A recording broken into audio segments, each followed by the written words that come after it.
আমাদের তৎকালীন যে মুখ্যমন্ত্রী শুভেন্দুবাবু, তিনি যখন বিরোধী দলনেতা ছিলেন, বিরোধী দলনেতা হিসেবে তিনি বলেছিলেন যে আমরা যদি বিজেপি সরকার যদি বাংলায় সরকার গঠন করতে পারে তাহলে পেট্রোল ডিজেলের দাম অন্তত দিল্লিতে এবং হরিয়ানায় যে দামে দেওয়া হয় সেই দামেই পাবেন,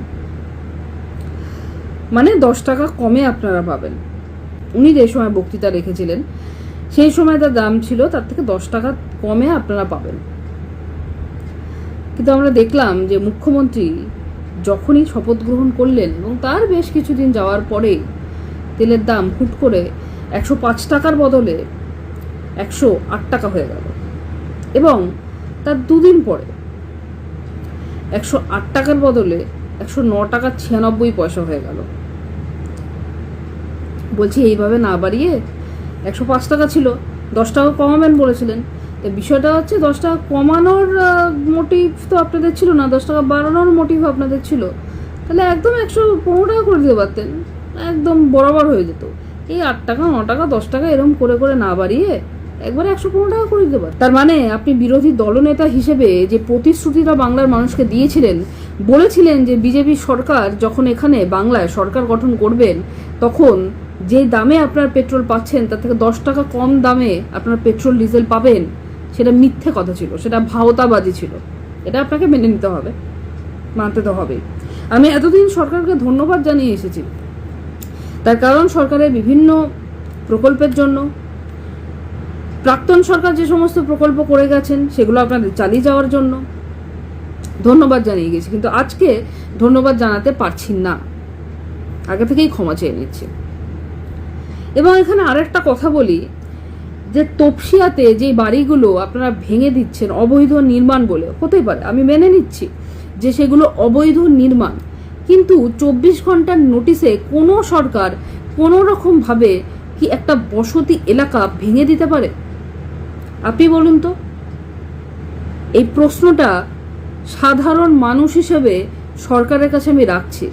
মাত্র 24 ঘন্টার নোটিশে একটা বসতি এলাকা সরকার কোনো দিনও ভাঙতে পারে না।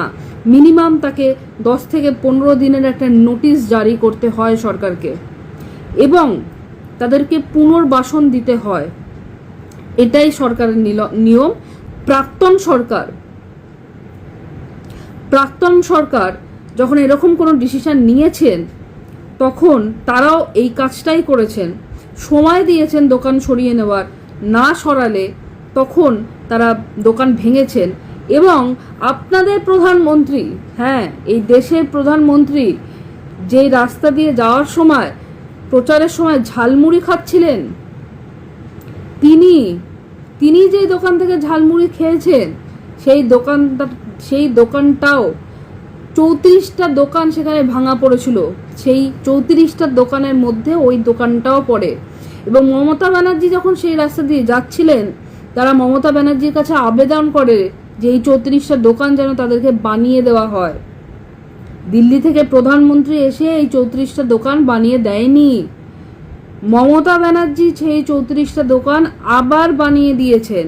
এবং তার জন্যই আপনি বাংলার যে বেস্ট কিছু খাবার আছে তার মধ্যে একটা খাবার ঝালমুড়ি, সেটা খেতে পেরেছেন।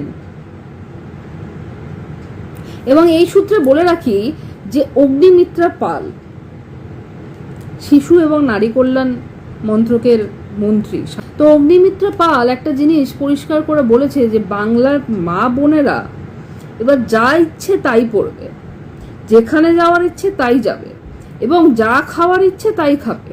আমার তো কোনোভাবে মনে পড়ছে না যখন বামফ্রন্ট সরকার ছিল অথবা তারপরে, সেই বামফ্রন্ট সরকারের 34 বছর অথবা তারপরে 15 বছর, এই কোনো বছরেই মহিলাদের জামা কাপড়ের উপর রেস্ট্রিকশন ওই বাম সরকার যখন ছিল 34 বছরে তখন থাকতে পারে।